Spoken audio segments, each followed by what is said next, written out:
daawadayaal waxaad ku soo dhawaataan barnaamijka Xuraansiga wararka Soomaalida ee warbaahinta City oo idinkaga imaadaya xarunta dhexe ee TV-ga uu ku leeyahay magaalada Jowhar ee caasimadda dawlad goboleedka Hirshabeelle.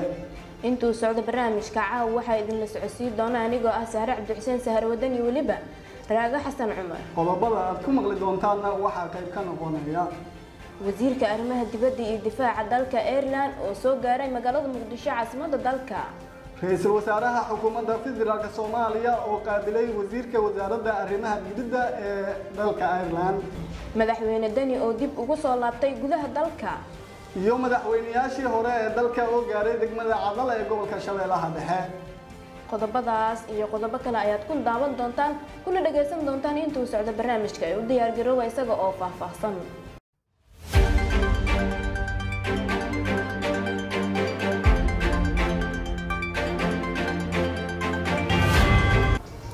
markale isku soo noqdo wanaagsan daawadayaal sidaad hordhac barnaamijka aad ku maqasheenba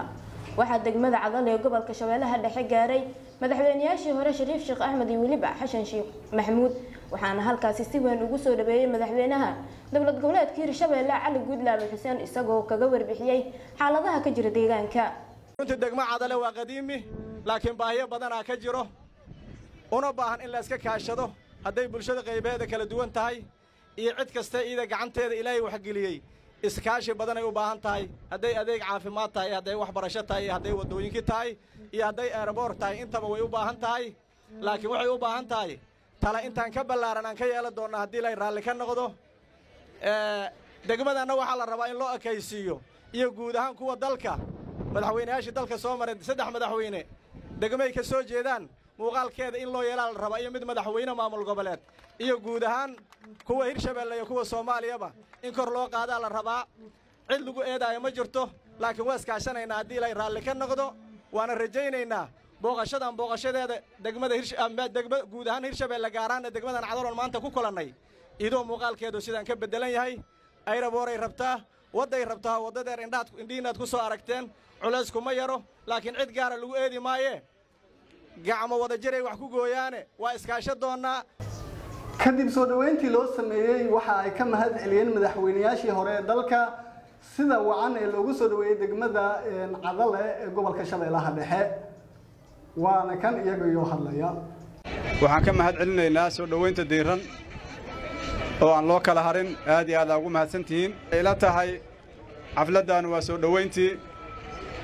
inkastoona shiribka u aqaanina shiribkana waa maqlaay shirib lagu jawaabi maayo waa la iska warsaa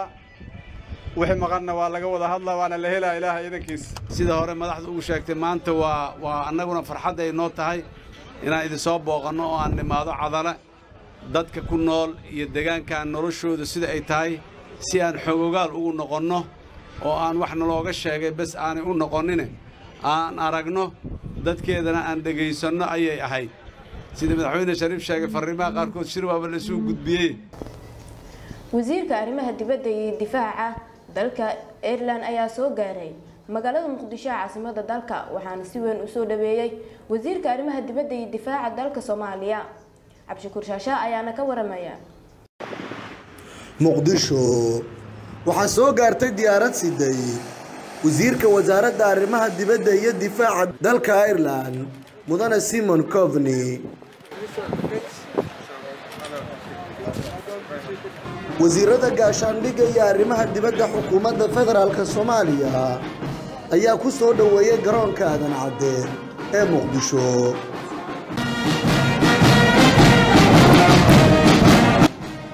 xasan xuseen xaaji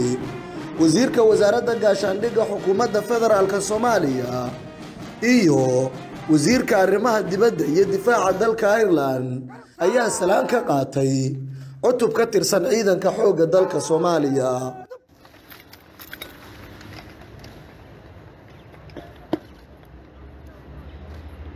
mudane salaantaadu waxa uu diyaar cutub ka tirsan ciidanka xoogga Soomaaliyeed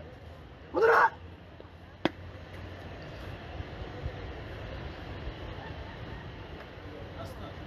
kooxda Bambayda oo qayb ka ahayd soo dhaweynta ayaa qudheeda garaacday heestii xoogga dalka.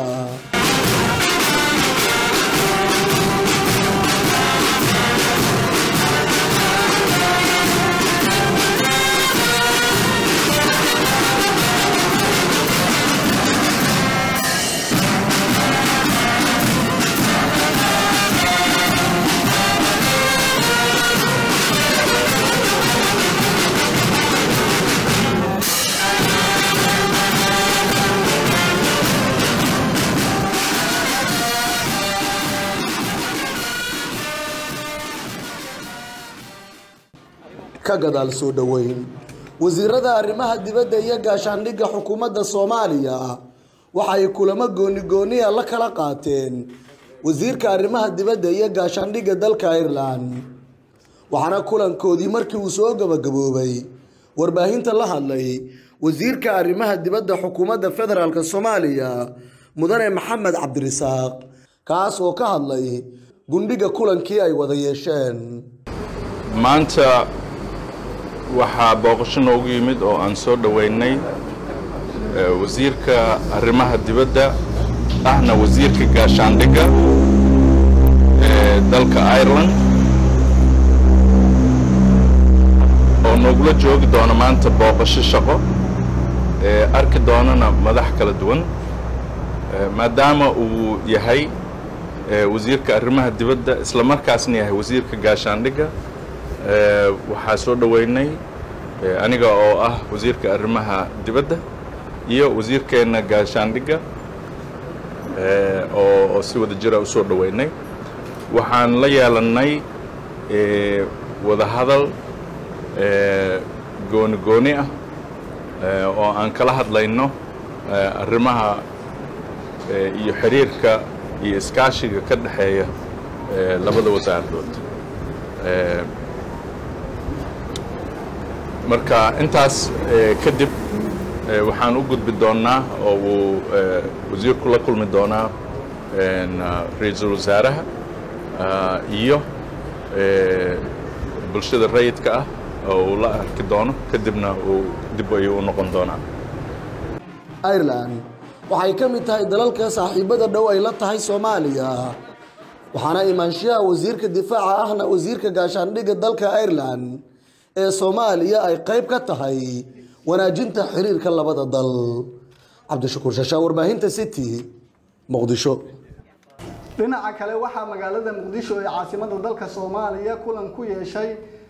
ra'iisul wasaaraha xukuumadda federaalka Soomaaliya iyo wasiirka arrimaha difaaca ee dalka Ireland iyadoo looga hadlay arrimo dhowr ah sida warkan uu ku sii ambaqaadaya guuxa ra'iisul wasaaraha Jamhuuriyadda Federaalka ah ee Soomaaliya mudane Maxamed Xuseen Rooble ayaa xafiiskiisa ku qaabilay wasiirka arrimaha dibadda ahna wasiirka difaaca ee wadanka Ireland oo Muqdisho booqasho ku yimid labada dhinac ayaa kulanka inta uu socday waxa ay ka wada hadleen xaaladda guud ee Soomaaliya gaar ahaan arrimaha doorashooyinka dalka oo dhabaan la filayo in dalka si wanaagsan ay uga bilowdaan waxaa sidoo kale inta uu socday kulanka diiradda lagu saaray joogteynta xiriirka laba geesoodka ah ee labada dawladood ka qayb qaadashada dhinacyada mashaariicda kala duwan taageerada amniga iyo dib u eegista xayiraadaha dhinaca hubka ah ee Soomaaliya maadaama Ireland ay qayb ka tahay qaramada midoobay Simon Coveney wasiirka arrimaha dibadda ahna wasiirka gaashaandhigga ee wadanka Ireland ayaa bogaadiyay howlaha horumarineed ee uu hormuudka u yahay ra'iisul wasaare Maxamed Xuseen Rooble dhinaca kale kulanka markii uu soo idlaaday kadib waxaa warbaahinta la hadlay wasiirka wasaaradda arrimaha dibadda xukuumadda federaalka Soomaaliya Maxamed Cabdirasaaq oo faahfaahin ka bixiyay waxyaabihii kulanka ka soo baxay ra'iisul wasaaraha Jamhuuriyadda Federaalka Soomaaliya Maxamed Xuseen Rooble halkaasoo aanu ku wehelinay ra'iisul wasaaraha inaan kala qayb galno shirkaas ra'iisul wasaaraha iyo wasiirku waxay isdhaafsadeen warbixino halkaasoo aanu qodobadii ugu waaweynaa oo ka mid ahaa wada hadalka intii lagu jiray shirkaas ay ka mid ahayd in Soomaaliya oo hadda u gudubtay marxalad doorasho la isku raacsan yahay kuna socota jadwalkii loo dejiyay wixii khilaafaad ahaa ee siyaasadeedna horey looga gudbay ay muhiim tahay in bulshada caalamka gaar ahaan European Union oo Ireland sida aan sheegay ay ka mid tahay xubin ay sii daayaan dhaqaalihii u xayirnaa maaragtay is-afgaran waaga ku yimid arrimaha doorashooyinka maanta waxaan halkaa kaga hadalnay sida Soomaaliya iyo fikirka ay ka qabto reportskii ay soo saareen kooxda maaragtay khubarada ah ee soo saaray report madax bannaan Soomaaliya oo aragtideeda ka dhiiban doonta ugu dambeys bishan dhamaadkeeda aan ku jirno 30keeda iyo in European Union ay taageeraan aragtida Soomaaliya ay ka qabto sii joogitaanka AMISOM iyo optionska ama maaragtay xulashooyinka halkaas ugu sii wadi doono. Sidoo kale Ireland waxay ka mid tahay golaha ammaanka gaar ahaan guddiyada u saaran cunaqabataynta. Waxaan ka hadalnay cunaqabataynta hubka Soomaaliya saaran oo ah midka ugu dheer dunida uguna ballaaran iyo sidii iyadana la isula gaari lahaa oo faham la isula gaari lahaa dowladda Soomaaliya in maaragtaa cunaqabatayntaas ay noqoto mid aan maaragtay ka wada socon karno ka wada heshiin karno leh xadidaad iyo meel uu ku dhamaado inta qodobo kale oo dhowr ah laga wada hadlay waa ay jiraan. waxaan kaloo sidoo kale ka wada hadalnay arrimaha laba geesoodka ah ee ka dhaxeeya Ireland iyo Soomaaliya. Cumar Guxurbaynta City. ciidamada ka howlgala magaalada Gaalkacyo ayaa la faray in ay xoojiyaan amniga. warbixin umuurtaasi ku saabsan Cumar Guux ay noo ambaqaado.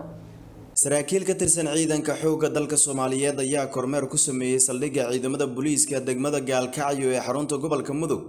halkaasi oo ay ku sugan yihiin maxaabiis iyo ciidamo booliis ah oo ka howlgala gudaha xarunta gobolkaasi. kormeerkan oo uu hogaaminayay Cabdullaahi Abuukar Xasan, gudoomiyaha maxkamadda ciidamada qalabka sida qaybta Galmudug, waxaa ku welinayay xeeralyaha maxkamadda ciidamada qalabka sida qaybta Galmudug, Cabdullaahi Maxamed Muuse. waxaana indheyn ay ku sameeyeen xaaladda ka jirta saldhigga iyo sida ay howlahooda u gudanayaan ciidamada ku sugan gudaha degmada Gaalkacyo. gudoomiyaha maxkamadda ciidamada qalabka sida qaybta Galmudug, gaashaanle dhexe Cabdullaahi Abuukar Xasan, ayaa ciidamada kula dardaarmay inay xoojiyaan howlgallada lagu xaqiijinayo amniga ee ka soconaya deegaanada dowlad goboleedkaasi, maadaama uu sheegay in halkaas ay ku soo bateen howlgallada lagu xaqiijinayo amniga oo ay wadaan ciidanka xoogga dalka Soomaaliyeed. askartu waxay leedahay waajibaad qaran iyo xuquuq ay leedahay. waajibaadka markuu guddo kadib ay xuquuqda timaada. sidaas darteed Gaalkacyo waxay ka mid tahay deegaanka Galmudug,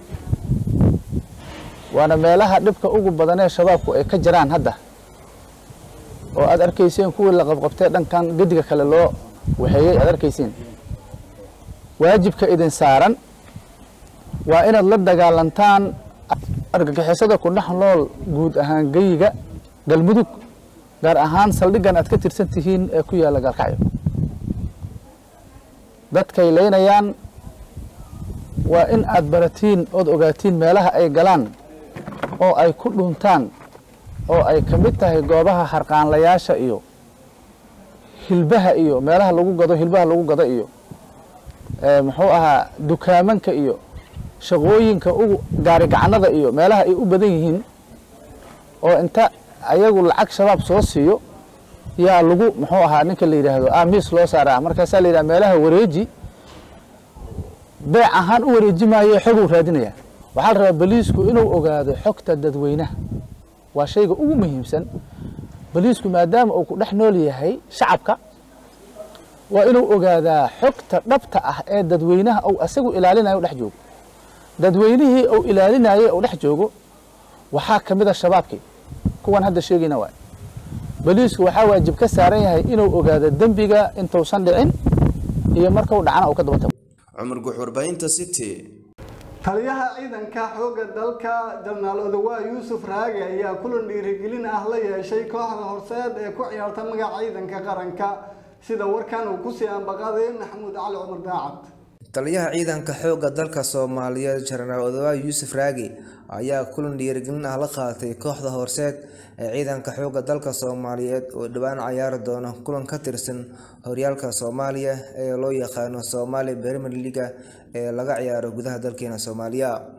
taliyaha Odawa Yuusuf Raage ayaa ballan qaadi u sameeyay kooxda, waxa uu sheegay in ciidanka xoogga dalka Soomaaliyeed uu garab taagan yahay, gaar ahaan xafiiskiisa ay ugu iman doonto abaalmarino ay ku farxaan, sida uu sheegay taliyaha Odawa Yuusuf Raage. in allaala iyo intii kooxdan iyo gacan ku inteera tababaradooda iyo dhiirigelintooda ka soo qayb qaadatay oo macallimiinta ugu horeeyaan oo mas'uuliyiinta kale ee kooxda ay ugu horeeyaan. waxaan kaloo mahad celinayaa xubin kasta ee kamid ah kooxda runtii dadaalka iyo waqtiga aad u qiimaha badan ee aad soo geliseen horseed iyo meesha aad soo gaarsiiseen oo aad keenteen aad iyo aad idinkaga mahadcelina runtii dagaal fogaa lagu jiraa waxaan marka rabaa inaad dadaalkaas uusan noqonin mid aad halkan ku ekaysiisaan inaad sii wadaana rabna waxaan idin rajaynaa guul iyo farxad waxaan idin rajaynaa inaad ku guulaysataan muxuu ahay u sheeg horyaalka Soomaaliya waqtiyada soo socdo hadda aad dabcan aad dagaalankiisa aad ku jirtaan ilaahay idinkiis xoogga dalka Soomaaliyeedna ama xafiiska taliyaha xoogga dabcan ba ilaabi dooyo waxa ka imaan doona abaalmarin aad ku farxi doontaan insha Allah sheegay taliyaha Yuusuf Raage Maxamuud Aacad warbaahinta City xaalado kala duwan ayaa laga soo sheegayaa wadanka Koonfur Afrika sida warbixintaani inoogu ambaqaadi doono wariyeena Zakariya Cusmaan Cabdi Zaki Soomaali wadanka Koonfur Afrika oo ay ka socdeen banaanbaxyo loogu soo horjeeday xiriga loo geystay madaxweynihii hore ee wadankaasi ayaa waxa ka dhashay khasaarooyin isugu jira dhimasho iyo dhaawac loo geystay qaar ka mid ah dadka ajaanibta ah ee wadankaasi ku sugan kuwaasi oo ay koow ka yihiin dadka Soomaaliyeed ee halkaasi ganacsiga ku leh inta ay socdeen banaanbaxyada waxaa dhac loo geystay xarumaha ganacsiga oo ay lahaayeen dadka Soomaaliyeed ee halkaasi ganacsiga ku leh qaar ka mid ah ganacsatada Soomaaliyeed warbaahinta la hadlay ayaa sheegay in dhibaatooyin kala duwan oo ay u geysteen burcad Koonfur Afrikaan ah oo dhac u geystay dukaano ay halkaasi ku lahaayeen wadanka Koonfur Afrika dhibaatooyin kala duwan ayaa loo geystay dadka ajaanibta ah oo ay ku sugan gudaha wadankaasi oo ay ku jiraan dadka Soomaaliyeed iyo kuwa Etoobiyaan ah ee halkaasi ku sugan dukaan baa nagu yeelay meeshaan yiraahdo Bara Square moolka marka shirka ku haynayna inaan walaalanahay marka dukaanka waa la boobay khasaaraha adiga dukaanka milyan dhowr boqol ku jirtay marka xilligii qowwahan lagu jiray xilligii lacagaha laga bixin jiray oo bishii 8 amal waa lacagaha dukaanka laga bixiyaa marka xilligaas stock afka hay dukaanka wali waxa ka waana bixin boobkan boob sahlan ma aha boob qariban oo aad u qariban waligeena ma aan arag boobka bariga hore wuxuu kala ahaan jiray boob dadka Soomaalida la ataagareeyo Etoobiyaanka iyo ahaan jiray marna wuxuu ahaan jiray mataqaanaa mid iska yar oo ahaan jiray laakiin hadda wax la kala reebtay malaka يعني كاميرا ولا بوبا يعني بكين بنود أكتر لو بكين بيدي لو يا عشان رايت كي أنا وعايز كسوق إحنا مركب هذا استحوي لك شقينين نلص صور أنا وحوي ولا دتك هو بنابحيان وحكي بنابحيان إنك الحرا سومي كبا معنا وبنابحيان اللي سودايو sidaas ogeey dadka wax alla wixii ajaanib ay wixii macnaha way hantiya way boobayaan wixii ajaanibna way dilayaan marka ilaahay amarkiis anaga waxba ilaahay nuguma gaarsiin nafteena ilaahay wax nuguma gaarsiin laakiin xoolaha maalka wax walba adiga wax ma deynayaan laakiin ilaahay nafteena wax kuma gaarsiin alxamdulillah Zakariya Cusmaan Cabdi Zaki Soomaali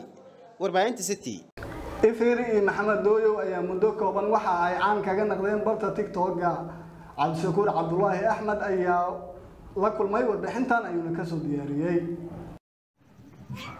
meel jirta oo macnaha oo markii lagu taabto TikTok ku kala kacayo TikTok ma ku fiirsanayaan dadka ay dhahayaan kaal taab ana duway taabgeed muddo kooban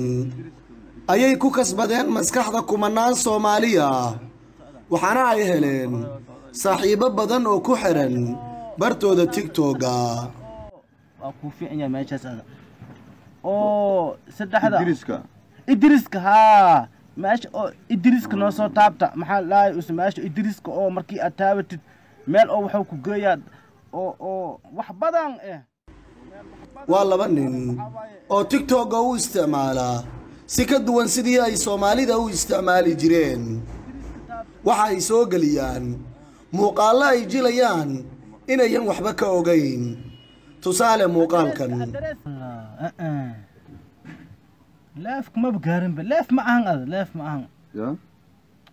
لاف معهن لاف واي أرى سوق فيديو دونا محاوي برتدن سوق برت لافن كجرنابه لاف صور أما لاف أهم ما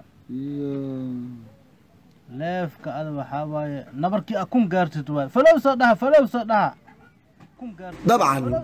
in badan oo idinka mid ah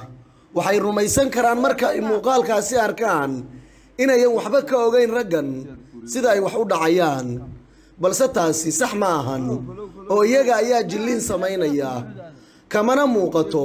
inay jilliin samaynayaan oo wejiyadooda iyo afkoodaba kama muuqanayso dhoolla caddayn ama wax qosol la xiriira السلام عليكم ورحمة الله وبركاته أصحابته haweeney aan ku qiyaasay inay u dhaxda mid ka mid a raggaas ayaa u keenaysaa madax ari oo aad loo bisleeyey balse sheekada cajiibka ah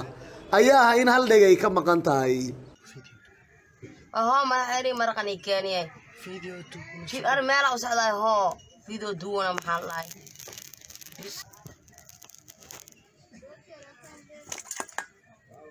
هذا هل دقيقة مقام به دق يدفور له محاوي مرك أنا بعني معاه عرفك دق تقول ما عنيسب ما محاول واي هلا أصلا بروقنا زي ما كان بسكوتي ذو الله أكبر سامع بحسابي تاو دمي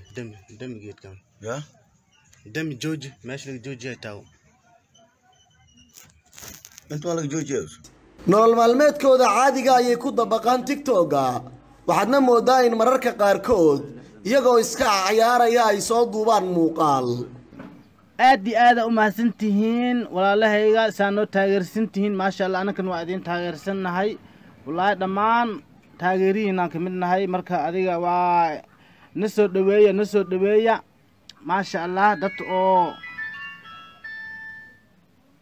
فيديو بدونا معايا وركب بحد ساحب كم معنا وفي عنا عادي وين لان ديرة تذكر فيديو حاول لان ديرة شيء وزادي لان ديرة محل وضع لان ديرة لان دير دميرة وكساد لان دير لان ديرة دميرة وكساد لان قاب نيانيورة وكساد لان قاب نيانيورة وكساد لان ديرة تم حوالي maxaa kale maantana waa mar kale oo ay qadaynayaan dabcan midkood oo reer jawhar ah waxa uu aad u xayeysiinayaa cunista soorta iyo malay madoobaha ya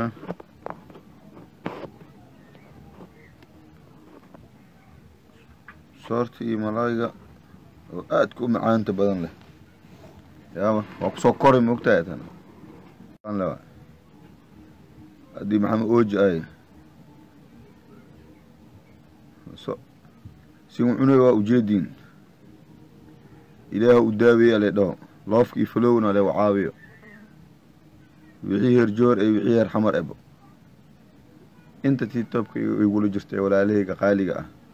mar kale waa kuwan iyagoo haddana heesaya jibaal falowaa ku jira laba tiktok oo ciwaanadooda ay kala yihiin ifiiri iyo maxamed eejo ayay kala leeyihiin balse muuqaalada labadoodaba waxay ku baahiyaan barahoodaas taageerayaal badan ayayna ku dhex yeesheen tiktoka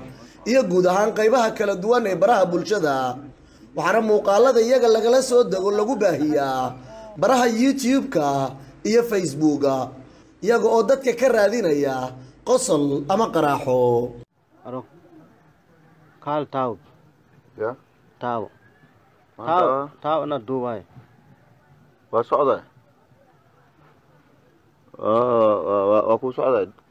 dunida social mediaha waa duni ka duwan dunideennii caadiga ahayd wax walba oo laga xishoon jirayna waxay ka tahay wax caadiya mararka qaar markaan youtube-ka tiktok-ga iyo facebooka dhex joogo waxaan soo xusuustaa heestii ahayd waxaad ceebta u taqaan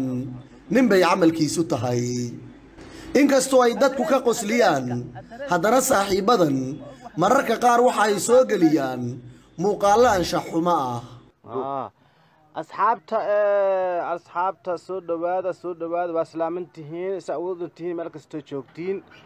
waa walaalihiina ifiir cumar cabdulla ismaamaya iyo maxamed ooji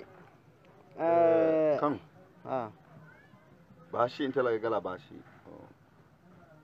taas maska dhaafto indhaa i ka madoobaanine baashaaseti waxyaamaa ma fiirsana moogta meesha ebirta oo gaduuda ee taas dhacsi meesha eberto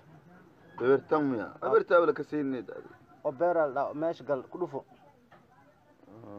marka xa le qor saddex xa qor ku dhuf iko wax badan ii kab ku soo baxaa mas'adaas geedkan qor cabdishakuur shaasha warbaahinta city muqdisho waa tahay daawadayaal waxaan isla soo gaarnay qaybihii dambe ee barnaamijka xuraansiga wararka Soomaalida oo aad ka daawanayseen warbaahinta City Studio-da dhexe ee magaalada Jowhar. Taliska ciidanka booliiska gobolka Banaadir ayaa joojiyay dhismayaal lagu sameeyay dhul ay leedahay dowladda kaasi oo ku yaala degmada Hodan ee gobolka Banaadir. Warbixin umuurtaasi ku saabsanna Abuukaryar hayno ambaqaado. howlgal lagu joojinayay dhismayaal dowladeed oo la sheegay inay si sharci daro ah ay ku dhisayeen dad shacab ah ayaa waxaa kormeer ku tagay saraakiil ka tirsan ciidanka xoogga dalka Soomaaliyeed. xubnaha saraakiisha ah ee kormeerka ku tagay dhismayaashaasi la joojiyay waxaa ugu horeeyay taliyaha qaybta guud ee booliiska maamulka gobolka Banaadir Gaashaale Sare Farxaan Maxamuud Khorole iyo taliyaha qaybta booliiska Waliyow Cadde Yaasiin Ganay iyo Bashiir Durkhan. taliyaashan ayaa marka halkaasi gaarayeen waxaa socday dhismayaal ay wadeen shaqaalaha loo igmaday inay dhisaan dhismahan weyn ee la dhisayay waxaana dhismahan uu ka socday degmada Hodan ee gobolka Banaadir kaasi oo ku yaala qaybtii cabitaanada ee Hotel Taleex.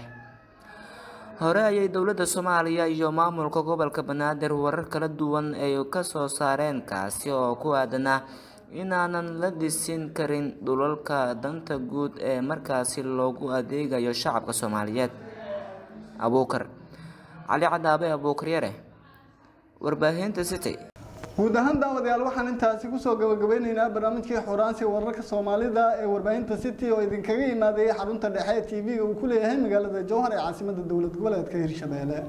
intuu socdo barnaamijka caawa waxaan idinla socodsiinayay anigoo ah Saare Cabdi Xuseen Saare Wadani Raaga Xasan Cumar dhanka kaamirada waa Mahad Arkay soo saaridda waa Cumar Guux tan intaan ku kulmi doono barnaamijkan mid lamid ah sida ay nabadgelyo.